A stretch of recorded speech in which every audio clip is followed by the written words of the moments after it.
तो गाइज मैं हूं आयुष और आप देख रहे हैं रेसल इंडिया। स्वागत है आपका आज की इस वीडियो में जहां पे हम बात करने वाले हैं सेथ फ्रीकिंग रॉलिंस के बारे में। जी हां, एक ऐसा बंदा जो बहुत लंबे टाइम से मेन इवेंट में तो है लेकिन मेन इवेंट नहीं है। इसका क्या मतलब है कि he is topping the charts on Monday night raw, लेकिन बहुत टाइम हो चुका है इस बंदे के पास कोई टाइटल नहीं आया है। लेकिन ऐसा क्यों हो रहा है? और जैसे ही Roman Reigns versus Brock Lesnar का मैच ऑफिशियली अनाउंस हुआ था, मैंने आप लोगों को ये बात बोली थी #SaveUsSethRollins। और मुझे पता है कि आप लोग इस टाइप की वीडियोस काफी पसंद करते हैं, कुछ टॉपिक जहां पे हम उठाते हैं जो एक टॉपिकल वीडियो जरूर है लेकिन इसके पीछे आज बहुत सारे फैक्ट जुड़े होंगे। सेथ रॉलिंस के हम करियर की थोड़ी हाइलाइट्स देखेंगे, शुरू से नहीं, कुछ रीसेंट बातें करेंगे, उनके कुछ टाइटल के स्टैट्स मैं आपको बताऊंगा और फिर एंड में हम इस ओपिनियन पे आएंगे कि आखिर क्यों सेथ रॉलिंस को WWE चैंपियनशिप 2022 साल के अंदर जीतनी जरूरी है। And that is one thing that WWE must do to improve Monday night Raw and to improve the WWE championship. तो वीडियो में गाइस हम अब आगे बढ़ते हैं। लाइक बटन दबाना बिल्कुल भी ना भूलें और एंड तक जरूर देखते रहें, क्योंकि यहाँ पे मैं सिर्फ ऐसे नहीं बोल रहा कि मेरे हिसाब से रॉलिंस को चैंपियन बन जाना चाहिए। कुछ इंपॉर्टेंट चीजें हैं जो हम डिस्कस करने वाले हैं और डेफिनेटली शायद इस वीडियो के लिए मैं अपना इंट्रो वापस लेके आने वाला हूं जो कि सेथ रॉलिंस के ऊपर है। Rollins wins the title. Maybe I think मुझे वो चीज करनी चाहिए, लेकिन रेसलमेनिया 36 पे मैं वापस जाने वाला हूं जहां पे सेथ रॉलिंस हारे थे वो कमाल का मैच अगेंस्ट केविन ओवेंस। हम जानते हैं कि क्राउड नहीं था, लेकिन तब भी इन दोनों बंदों ने एक ऐसा कमाल का मैच दिया था, आज तक मैं वो भूल नहीं सकता हूं, जो केविन ओवेंस का मैच था अगेंस्ट रॉलिंस। जो केविन ओवेंस की वो जंप थी, इट वाज आउटस्टैंडिंग।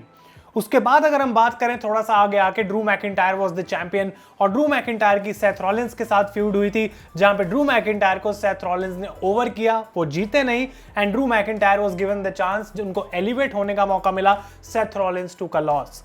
उसके बाद उनकी फ्यूड हुई यहाँ पे जो मेजर चीजें मैं कवर कर रहा हूँ रे मिस्टीरियो और डोमिनिक के साथ। डोमिनिक प्रॉब्ली फर्स्ट उनकी मेजर फ्यूड थी वो WWE के अंदर। वहां पे क्या हुआ, सेथ रॉलिंस ने लोअर हैंड लिया, उन्होंने अपनी डिफीट को एक्सेप्ट करा and he decided to elevate Dominik ताकि मंडे नाइट रॉ पे वो एक अच्छा सुपरस्टार बन सके। इसके बाद उनकी टैग टीम बनाई गई मर्फी के साथ, जहां पे मर्फी को ज्वाइन करा गया रॉलिंस के साथ। और यहाँ पे रॉलिंस ने क्या किया, जबकि ये लोग टैग टीम चैंपियंस जरूर बने थे लेकिन एट द एंड यहाँ पे पॉइंट क्या था, to elevate Murphy. Seth Rollins once again एक बंदे के साथ टीम बना रहे हैं जिसको टीम की जरूरत नहीं है एंड ही एलिवेटेड मर्फी। इसके बाद अगर हम बात करें तो भाई सिजारो के साथ सेम चीज, सिजारो की फ्यूड हुई सेथ रॉलिंस के साथ। व्हाट डिड हैपन, सिजारो को उन्होंने एलिवेट करा। इसके बाद उनकी एज के साथ वो ट्रिलॉजी हुई जिसमें एक मैच था जो हम जानते हैं कमाल का मैच था और हम जानते हैं कि एज ने इस ट्रिलॉजी को जीता था। वो कमाल का हेल इन अ सेल मैच रिसेंटली हुआ है, कुछ ज्यादा दूर की बात तो नहीं है, हमें अच्छे से वो याद भी है। तो वहां पे क्या हुआ, the result was Seth Rollins lost the trilogy to Edge. उसके बाद रोमन रेंस के साथ उनका मैच हुआ at the Royal Rumble pay per view. What happened, Seth Rollins lost. उसके बाद कोडी रोड्स का रिटर्न हुआ, रॉलिंस के पास मैच भी नहीं था रेसलमेनिया के लिए, उन्होंने सिंगल हैंडेडली स्टोरी लाइन को चलाया, इंटरेस्टिंग बनाया। और हम रेसलमेनिया से 2 हफ्ते पहले बात कर रहे थे, सबसे इंटरेस्टिंग चीज ये है कि आखिर सेथ रॉलिंस का अपोनेंट कौन होगा। And what happened, Cody Rhodes came back, Seth Rollins lost eight WrestleMania. इतना नहीं, उसके बाद 2 बार और इनका मैच हुआ। Even a hurt Cody Rhodes defeated Seth Rollins inside Hell in a Cell। तो रेसलमेनिया 36 से लेके अब तक की अगर हम बात करें, या तो रॉलिंस ने किसी और सुपरस्टार के लिए अपनी डिफीट को एक्सेप्ट करा है, और आई डोंट थिंक वो बैक स्टेज जाके कभी भी विंस मैकमैन को ये बात बोलते हैं कि भाई मुझे तुम चैंपियनशिप्स क्यों नहीं दे रहे हो। क्योंकि अब मैं जाने वाला हूं सेथ रॉलिंस के कमाल के शॉकिंग चैंपियनशिप स्टैट्स के ऊपर guys. And I don't know कि कितने लोगों को ये याद है, कितने लोग इसका ट्रैक रख रहे हैं, बट जब जाके मैंने इसको वापस फॉलो किया, shocking. Last universal champion Seth Rollins बने थे 2019 में, जब उनकी जो डिफीट है वो आई थी अगेंस्ट ब्रे वायत। पहले वो बकवास सा हेल इन अ सेल मैच हुआ था, उसके बाद ब्रे वायत जीत गए थे आई थिंक सऊदी अरेबिया में। इसके बाद अगर WWE चैंपियनशिप की हम बात करें जो अब रोमन रेंस के पास है, 2016 में लास्ट सेथ रॉलिंस ने उस टाइटल को होल्ड करा था और वो भी कुछ मिनट्स के लिए, क्योंकि डीन एम्ब्रोस ने आके कैश इन कर दिया था मनी इन द बैंक में। और इस सेथ रॉलिंस की सेकंड रेन थी एज द WWE चैंपियन। उससे पहले की जो रेन थी वो सेथ रॉलिंस की फर्स्ट रेन थी इन द WWE, जहां पे उन्होंने कैश इन करा था the heist of the century at WrestleMania 31 और उसके 221 दिन बाद तक उन्होंने WWE चैंपियनशिप को कैरी ऑन करा था। लास्ट टाइटल की अगर मैं बात करूं WWE में जो सेथ रॉलिंस ने होल्ड करा है, that was for the raw tag team championships, और वो थी गाइस मर्फी के साथ। और 42 डेज के बाद स्ट्रीट प्रॉफिट से सेथ रॉलिंस अपनी इस चैंपियनशिप को हार गए थे। और ऑब्वियसली अगर मैं बात करूं मनी इन द बैंक जीतने की, तो Seth Rollins last money in the bank 2014 में जीते थे, जो कि उनकी इकलौती विक्ट्री है उस मैच के अंदर। तो अगर हम रॉलिंस की बात करें, मैंने वीडियो को स्टार्ट करा था एक लाइन से, बंदा मेन इवेंट है लेकिन मेन इवेंट में नहीं है। ऐसा क्यों हो रहा है? Because he has no titles. और 2016 में लास्ट भाई इनके पास चैंपियनशिप थी। कौन बिलीव कर सकता है? मुझे यकीन नहीं होता कि इतने कमाल के करियर में सिर्फ 2 रेंज हुई है सेथ रॉलिंस की, जिनमें से एक कुछ मिनट्स की थी at Money in the Bank. It's shocking. और इससे ये भी पता लगता है कि भाई हम बहुत सारे लोग आके बोलते हैं कि सेथ रॉलिंस ये, सेथ रॉलिंस वो। रिसेंटली एक ट्वीट की थी किसी ने जिसमें लिखा हुआ था कि प्रोबेबली सेथ रॉलिंस का जो गिमिक है वो रोमन रेंस के ट्राइबल चीफ वाले गिमिक से बेटर है। तो सेथ रॉलिंस ने उसके ऊपर कमेंट किया था, रिप्लाई किया था और लिखा था, भाई अगर तुम इस हेडलाइन में से वर्ड प्रोबेबली हटा दो तो तुम्हें अपनी फेवरेट बेस्ट हेडलाइन मिल जाएगी। और वो ये है कि सेथ रॉलिंस का current character is better than the tribal chief Roman Reigns. अब ये वीडियो इसके बारे में बिल्कुल भी नहीं है, मैं कंपेयर नहीं करूंगा दोनों को, because I love the character tribal chief. लेकिन अगर हम देखें रोमन रेंस को, तो उनके पास पॉल हेमन है, उनके पास ऊसोस हैं, उनके पास और बंदे हैं जो कि चाहिए वहां पे to elevate the Roman Reigns character.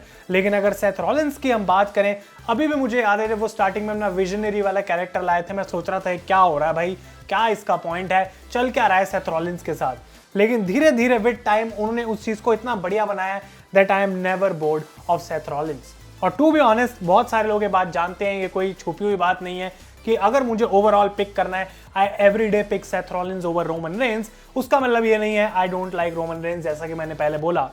But घुमा फिरा के ये सारी चीजें आपको बोलने के बाद, क्या आपको ऐसा नहीं लगता कि सेथ रॉलिंस को एक WWE चैंपियनशिप की जरूरत है? एक ऐसे टाइम पे जब रोमन रेंस पार्ट टाइम है, रोमन रेंस को यूनिवर्सल चैंपियन रखना चाहिए, उसमें कोई डाउट नहीं है। At least until WrestleMania no one should defeat Roman Reigns. लेकिन मंडे नाइट रॉ पे अगर सेथ रॉलिंस आते हैं एज द WWE चैंपियन, मैं सोच भी नहीं सकता कि वो क्या करेंगे विद द टाइटल, बिकॉज 2016 में 2015 में लास्ट हमने उनको एज द चैंपियन देखा था, और वो बिल्कुल अलग आर्किटेक्ट हील सेथ रॉलिंस था भाई। वो एक अलग ही गेम थी, वो अलग टाइम था, वो अलग स्टोरी लाइन थी। आई थिंक बहुत सारे लोग ऐसे हैं जिन्होंने उस टाइम के अराउंड WWE अच्छे से देखनी स्टार्ट करी थी। और अगर इस टाइम पे 7-8 साल बाद 2022 के अंदर WWE आके सेथ रॉलिंस को चैंपियनशिप देती है, I think it is going to be a crazy moment. तो जितनी भी चीजें अभी तक बुक करी जा रही हैं, जो इंडिकेशंस हमको देखने को मिल रही हैं, क्योंकि कोडी रोड्स है नहीं, रैंडी ऑर्टन इंजर्ड हो चुके हैं, तो रोमन रेंस की जो बुकिंग है आगे जाते हुए उस पर कोई इफेक्ट नहीं आएगा, क्योंकि आई थिंक वो एक टाइटल रख सकते हैं एंड कैश इन से हारना is not a big deal. तो मेरा ये पॉइंट है गाइस कि 2022 में इसी साल में बिना कोई देर करते हुए WWE को सेथ रॉलिंस का जो पाथ है वो बिल्ड करना चाहिए टूवर्ड्स द WWE चैंपियनशिप। अब भले ही वो रोमन रेंस को एक 1-on-1 मैच में हराएं, भले ही वो मनी इन द बैंक जीत के कैश इन करें, I don't really care, because I want to see Seth Rollins as the champion. इतने टाइम से WWE ने रॉ पे रॉलिंस को रखा है, वो अच्छी फ्यूड्स में है ऐसे सुपरस्टार्स के साथ जिनको सिर्फ रॉलिंस ने एलिवेट करा है। But where is that one Seth Rollins जिसके पास अगर टाइटल हो तो he can be probably the best thing in the world of wrestling. I want to see that. ऐसा लग रहा है मैं उसको मिस कर रहा हूं। और ब्रॉक लेसनर को जब उन्होंने हराया था to win the Universal championship, ऐसा लग रहा था कि हाँ भाई इसने अच्छी चीज करी रेसलमेनिया 35 में, लेकिन उसको भी इतना टाइम हो गया है। I want to see Seth Rollins once again as the champion. आप लोगों के इस पे क्या थॉट्स हैं मुझे कमेंट्स में जरूर बताएं। और डेफिनेटली मुझे लगता है कि ये जो सारे पॉइंट्स मैंने आज एकदम से आपके सामने रखे हैं, आपको भी ये चीज जरूर क्लिक करी होगी कि हाँ भाई ये तो हमने सोचा ही नहीं है इतने टाइम से।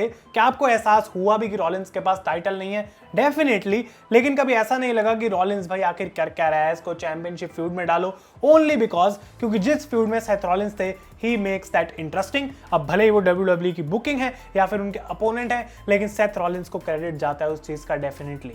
तो रोमन रेंस के अगेंस्ट मेरा कुछ सीन नहीं है, लेकिन because he is part time इतना वो अपना टाइटल डिफेंड नहीं कर सकते हैं, तो दोनों टाइटल रोमन रेंस के पास रखना आई डोंट थिंक गाइस उसमें कोई सेंस बनती है। Rollins must win the title and that is why इस वीडियो को मैं फिर से एंड करूंगा by saying #save us Seth Rollins. तो गाइस अगर आपको ये वीडियो पसंद आई है लाइक करें। एक बार फिर से ये टॉपिकल वीडियो थी, कमेंट्स में आप मुझे बता सकते हैं क्या करंटली और कोई ऐसा टॉपिक चल रहा है जिसके अराउंड आप वीडियो देखना चाहते हैं, क्योंकि मुझे ये चीज़ बहुत इंटरेस्टिंग लगती है।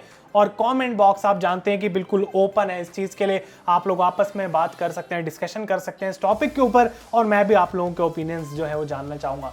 तब तक के लिए thank you so much for watching. मैं हूँ आयुष और आप देख रहे हैं रेसल इंडिया।